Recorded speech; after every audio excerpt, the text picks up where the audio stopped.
Today on the net, the Occupy Wall Street movement is gaining ground. The web is playing a vital role in the US presidential campaign. And a group of Russian musicians perform on a motorway from a moving sidecar.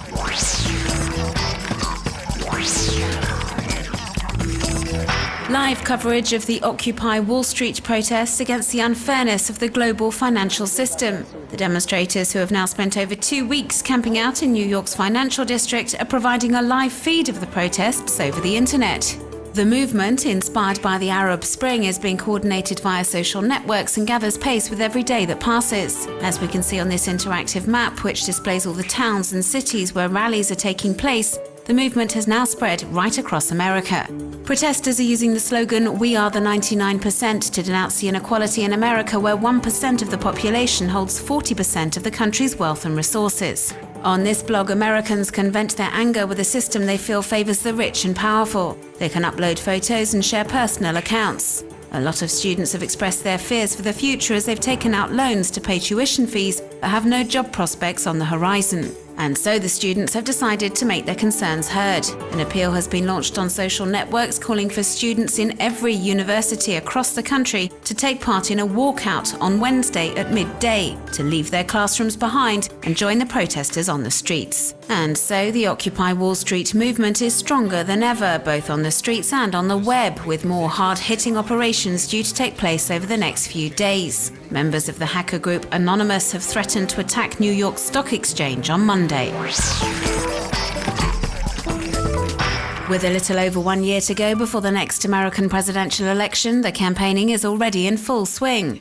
And as was the case in 2008, the internet is proving to be a vital tool for both Republicans and Democrats to help them communicate with as many voters as possible. YouTube and American news channel Fox News recently teamed up for a debate between the candidates for the Republican presidential nomination. The program went on for nearly 2 hours and is available to view in its entirety on the sharing site. Citizens played an active role by emailing in their questions for the various Republican candidates. Over 18,000 questions were sent in total. And as we can see in this infographic, based on the words featured most frequently in web users' questions, they were mainly centered around job opportunities and the role of the government. President Obama has also taken part in a question and answer session, proving once again that the web features prominently in the campaigning. The session was organized in partnership with the social network for professionals, LinkedIn, last week. The candidate for his own succession said he wanted to discuss job creation and putting America back to work.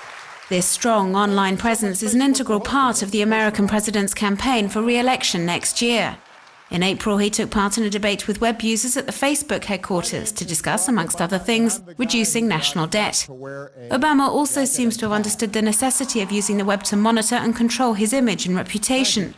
The site Attack Watch was launched not long ago to respond to criticism or verbal attacks from Republican candidates and commentators. Brainstorming, book crossing, hotline and also jailbreak. More and more English words and terms are now being employed in the French language. They don't really have an equivalent in French and have become more proliferate with the development of new technologies and social networks. With this in mind, France's Ministry of Culture has also set up WikiLF, on which web users can suggest and vote on French translations of these English words, and so actively contribute to the enrichment of the French language. Non-Cyclopedia is the name of a satirical Italian website and is currently creating a buzz on social networks. This comical portal has been temporarily shut down whilst an Italian court considers a complaint lodged by the singer Vasco Rossi. He was not at all amused by the article devoted to him on the website and is suing Non-Cyclopedia for defamation.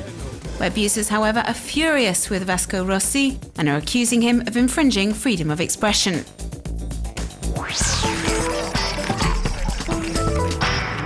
The person who filmed this video was driving along a motorway in Russia when he came across a group of young musicians positioned in a moving sidecar playing rock music. An unusual place to perform, but it is very rock and roll.